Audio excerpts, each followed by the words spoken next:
Bienvenue sur Nexus des Savoirs.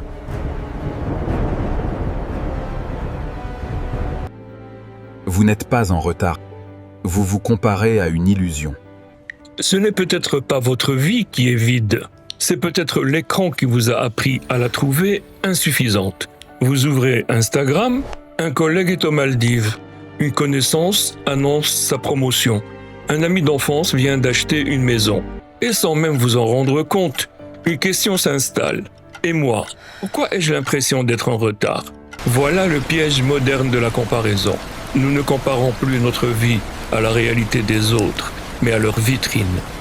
Vous n'êtes pas en retard. Vous vous comparez à une illusion. Bienvenue dans l'un des paradoxes les plus troublants de notre époque. Nous n'avons jamais eu accès à autant d'informations sur la vie des autres et nous n'avons jamais été aussi perdus dans la compréhension de la nôtre. Ce soir, je voudrais vous parler d'un mécanisme psychologique aussi ancien que l'humanité, mais dont l'intensité a explosé avec l'ère numérique, la comparaison sociale. Ce processus par lequel nous évaluons notre propre valeur en nous comparant et en nous mesurant aux autres. Un réflexe qui, dans sa forme ancestrale, nous aidait à nous situer dans le groupe, mais qui, aujourd'hui, dans l'écosystème des réseaux sociaux, est devenu un piège redoutable pour l'estime de soi.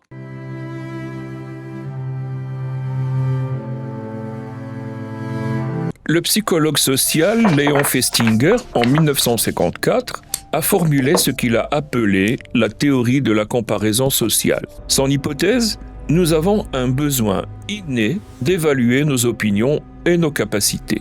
Et lorsque nous manquons de critères objectifs pour le faire, nous nous tournons naturellement vers les autres comme point de référence. Pensez-y. Comment savez-vous si vous êtes un bon parent, un professionnel compétent, une personne intéressante ? Il n'existe pas de thermomètre universel pour mesurer ces dimensions. Alors, nous observons, nous comparons. C'est ainsi que nous construisons notre identité sociale, que nous calibrons nos efforts, que nous détectons les écarts entre ce que nous sommes et ce que nous pourrions devenir. Dans les sociétés traditionnelles, cette comparaison restait limitée. Vous vous compariez aux membres de votre village, de votre quartier, de votre cercle professionnel immédiat. Quelques dizaines de personnes tout au plus. Des individus que vous connaissiez réellement, dont vous compreniez le contexte, les difficultés, les coulisses. Mais aujourd'hui, vous vous comparez potentiellement à des milliards d'individus, à leurs vacances parfaites, à leur corps sculpté, à leur carrière fulgurante, à leur famille harmonieuse, à leurs talents multiples. Et ce qui rend cette comparaison encore plus toxique, c'est qu'elle s'opère non pas avec la réalité de ces vies, mais avec leur vitrine soigneusement mise en scène.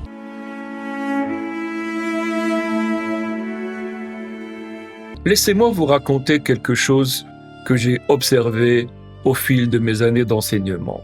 J'ai vu des étudiants brillants, dotés d'une véritable curiosité intellectuelle, d'une capacité d'analyse remarquable, se consumer lentement dans le doute. Non pas parce qu'ils manquaient de compétences, mais parce qu'ils passaient leur soirée à scroller les profils de jeunes entrepreneurs à succès, de créateurs de contenu suivis par des centaines de milliers de personnes, d'influenceurs qui semblaient tout réussir avant 25 ans. Professeur, à quoi bon continuer ? Regardez un tel, il a déjà créé sa boîte.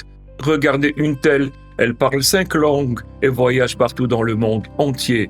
Moi, je suis juste ordinaire. Ordinaire. Ce mot revenait sans cesse, comme si la normalité était devenue une tare. Comme si ne pas être exceptionnel tend à être insignifiant.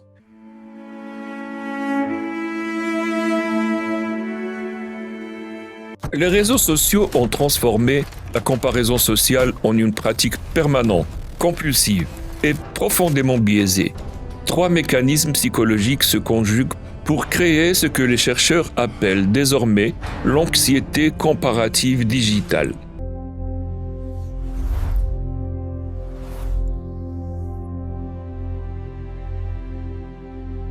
Sur Instagram, Facebook, LinkedIn, Nous ne partageons pas notre vie, nous partageons sa version éditée, filtrée, optimisée. Le chercheur en psychologie sociale Ethan Kross de l'Université du Michigan a démontré que plus nous passons de temps sur Facebook, plus notre bien-être diminue. Pourquoi ? Parce que nous comparons notre quotidien brut, avec ses moments de doute, de fatigue, d'échec, aux moments choisis des autres. C'est ce que les psychologues appellent l'asymétrie informationnelle.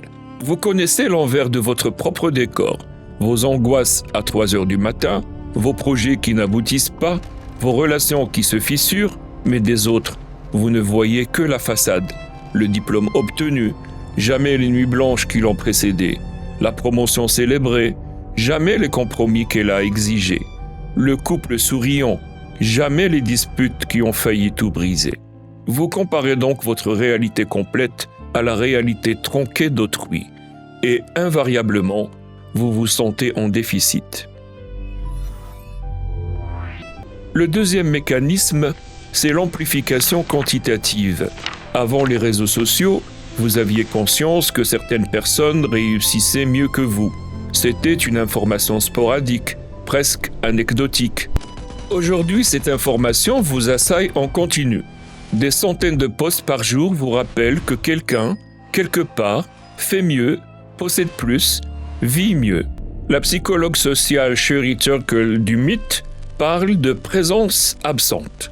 Nous sommes physiquement dans notre vie, mais mentalement ailleurs dans la vie fantasmée des autres. Nous dînons en famille tout en vérifiant compulsivement si nous avons manqué quelque chose d'important sur nos fils d'actualité. Cette surcharge comparative crée ce que les neurosciences appellent une fatigue décisionnelle de l'identité.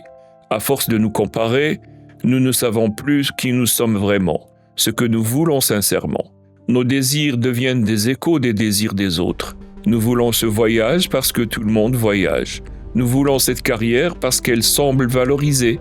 Nous voulons ce corps parce qu'il correspond aux standards affichés. Mais voulons-nous vraiment ces choses ? Ou voulons-nous simplement ne plus ressentir ce décalage douloureux entre ce que nous sommes et ce que les autres semblent être ?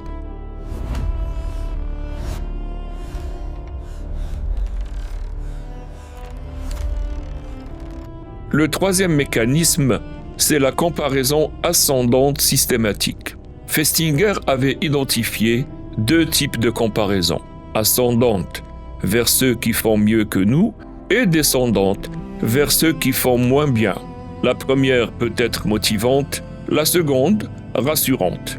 Mais les algorithmes des réseaux sociaux privilégient le contenu exceptionnel, spectaculaire, inspirant. Résultat, vous êtes constamment exposé à des comparaisons ascendantes. Vous voyez rarement les échecs, les difficultés, l'ordinaire. Vous voyez des succès, des réussites, de l'extraordinaire. Et votre cerveau, ce cerveau façonné par des millions d'années d'évolution pour détecter les menaces et les opportunités, interprète cette information comme un signal d'alarme. Tu es en retard, tu n'es pas assez, tu dois faire plus. Tu es en retard. Tu n'es pas assez. Tu dois faire plus.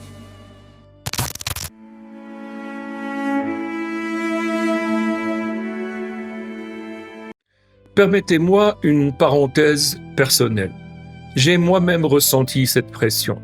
En tant qu'enseignant-chercheur, je publie, je dirige des travaux, je participe à des colloques. Mais il y a toujours, quelque part, un collègue plus prolifique, plus cité, plus reconnu. Pendant longtemps, très longtemps, cette comparaison m'a habité comme une ombre jusqu'à ce que je comprenne quelque chose de fondamental. Ce que je voyais dans les publications de mes pairs, c'était le résultat, jamais le processus. Les articles publiés, jamais ceux refusés. Les conférences données, jamais les doutes qui les ont précédés. Les succès affichés, jamais les remises en question sérieuses. J'ai oublié que toute trajectoire intellectuelle, professionnelle, humaine est faite de tâtonnements, d'échecs, de recalibration. Personne n'avance en ligne droite, mais sur les réseaux sociaux, sur les CV, dans les discours officiels, Nous ne montrons jamais la ligne, jamais les détours, les impasses, les retours en arrière. Alors, que faire? Comment échapper à ce piège sans pour autant se couper du monde, sans rejeter toute forme de comparaison?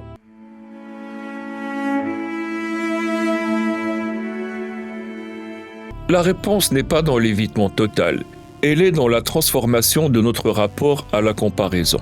Et cette transformation commence par une prise de conscience. Ce que vous voyez sur les réseaux sociaux n'est pas la vie, c'est une représentation de la vie, une mise en scène, un récit construit. Le philosophe Guy Debord, dans La Société du spectacle, écrivait en 1967 : La société moderne ne propose plus que le spectacle. L'être a entièrement cédé la place à l'avoir, et l'avoir à la simple apparence. Cette phrase prophétique décrit parfaitement notre époque. Nous ne vivons plus des expériences pour elles-mêmes, mais pour les représenter. Le voyage n'existe que photographié. Le repas n'existe que partagé. La réussite n'existe que validée par les likes. Et dans ce glissement, quelque chose de fondamental se perd. L'expérience authentique de notre propre existence. Revenons à Instagram, cet outil qui, au départ, devait nous connecter, nous inspirer, nous ouvrir au monde. Comment s'est-il transformé en machine à fabriquer de l'insatisfaction chronique? Une étude menée par l'Université de Pennsylvanie en 2018 a montré que réduire son temps sur les réseaux sociaux à 30 minutes par jour diminuait significativement les symptômes de dépression et de solitude. Pas de suppression totale, juste une réduction, une consommation consciente plutôt que compulsive. Mais le problème ne réside pas uniquement dans le temps passé, il réside dans la manière dont nous utilisons ces outils. Scrollons-nous passivement, ingurgitant des fragments de vie idéalisés, ou utilisons-nous ces plateformes de manière intentionnelle pour rester en contact avec des personnes qui comptent réellement pour nous? La nuance est cruciale. Les réseaux sociaux ne sont pas intrinsèquement toxiques. Ce qui est toxique, c'est l'usage passif, la consommation addictive, la comparaison permanente et inconsciente. Il existe une stratégie cognitive simple mais puissante, le recadrage comparatif. Au lieu de vous comparer globalement aux autres, leur vie entière contre la vôtre, comparez-vous à vous-même. Où étiez-vous il y a 1 an, il y a 5 ans? Quels progrès avez-vous accomplis? Quelles compétences avez-vous développées? Quelles épreuves avez-vous traversées? Cette comparaison intrapersonnelle, plutôt qu'interpersonnelle, restaure un sentiment de contrôle et de progression. Elle replace le curseur de l'évaluation là où il devrait toujours se trouver, sur votre propre trajectoire, pas sur celle des autres. Le psychologue Carol Reeve, spécialiste du bien-être psychologique, a identifié 6 dimensions essentielles à une vie épanouie. L'une d'elles est la croissance personnelle, le sentiment de se développer continuellement, de réaliser son potentiel, de s'ouvrir à de nouvelles expériences. Cette croissance ne se mesure pas en comparaison avec autrui, elle se mesure en comparaison avec soi-même. Mais attention, je ne suis pas en train de vous dire que toute comparaison avec les autres est néfaste. Certaines comparaisons sont utiles, voire nécessaires. Elles nous indiquent des possibles. Elles élargissent notre horizon. Elles nous montrent des chemins que nous n'aurions jamais imaginés. La distinction cruciale se situe dans l'intention. Vous comparez-vous pour vous inspirer ou pour vous dévaloriser? Pour identifier un modèle dont vous pouvez apprendre ou pour vous flageller mentalement? Lorsque je vois un collègue qui publie un ouvrage remarquable, 2 réactions sont possibles. Je peux me dire « je suis médiocre, je n'y arriverai jamais » ou je peux me dire « c'est passionnant, je vais étudier sa méthode, comprendre son processus, voir ce que je peux en apprendre ». La première réaction me paralyse, la seconde me mobilise.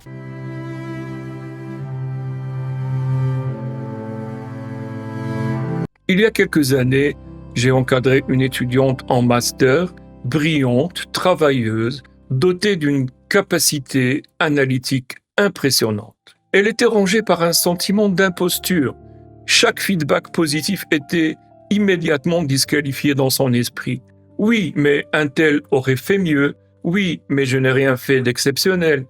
Un jour, je lui ai demandé « Qui est cette personne à laquelle tu te compares constamment ?»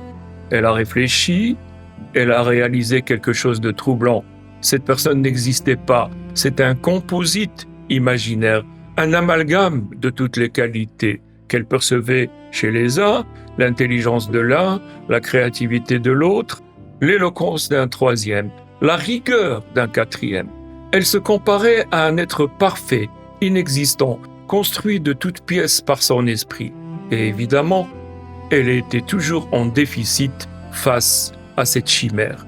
Ce mécanisme, je l'ai retrouvé chez des dizaines d'étudiants, de collègues, d'amis. Nous ne nous comparons pas à des personnes réelles, dans leur complexité, leurs forces et leurs failles.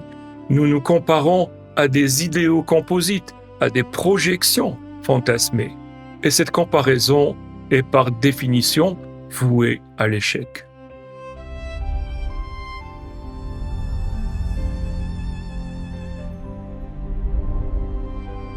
Alors, comment sortir de ce cercle vicieux ? La première étape, c'est la lucidité. Reconnaître que la comparaison sociale est inévitable, mais qu'elle peut être orientée. Prenez conscience des moments où vous vous comparez. Pas pour vous en vouloir, juste pour observer. Tiens, je suis en train de me comparer. À qui ? Quoi ? Qu'est-ce que cela déclenche en moi ? Cette simple observation crée une distance. Vous n'êtes plus emporté par le mécanisme, vous le regardez se déployer, et dans cet espace d'observation, un choix devient possible.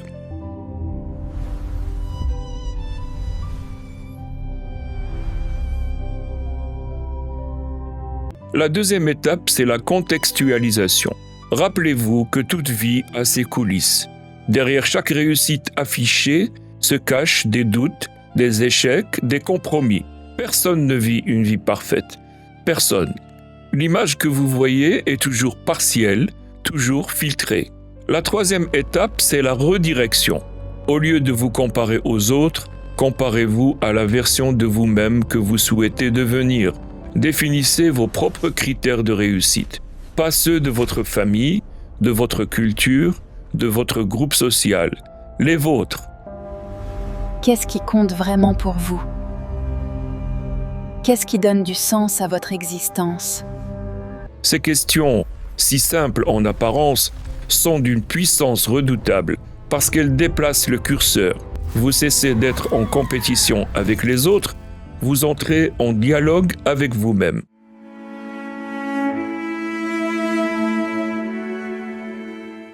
Je voudrais terminer cette partie par une image. Imaginez un jardin. Chaque plante y pousse à son rythme, selon sa nature. Le rosier ne se compare pas au chêne, le jasmin ne se compare pas au cactus. Chacun suit sa trajectoire, selon son espèce, son environnement, la qualité du sol qui le nourrit. Pourquoi alors nous imposons-nous cette course absurde ? Pourquoi mesurons-nous notre valeur à l'aune de réussites qui ne correspondent peut-être même pas à nos aspirations profondes ? Parce que nous avons oublié quelque chose de fondamental. Nous ne sommes pas en compétition, nous sommes en croissance. Et la croissance ne se mesure pas en comparaison avec le voisin, elle se mesure en fidélité à soi-même. Nous allons voir comment les philosophes de Montaigne à Nietzsche ont pensé cette question de la comparaison et du regard d'autrui. Nous verrons comment leur intuition éclairait notre époque d'une lumière nouvelle, comment elle nous offre des clés pour nous libérer de ce piège et de retrouver une estime de soi authentique, ancrée non pas dans le regard des autres, mais dans la conscience de notre propre valeur. Mais avant cela, je vous invite à faire une pause, à respirer, à vous reconnecter, ne serait-ce qu'un instant, à votre propre présence. Loin des écrans, loin des comparaisons, juste vous, ici, maintenant, dans la simplicité de votre existence. Parce que c'est là, dans votre silence intérieur, que tout commence.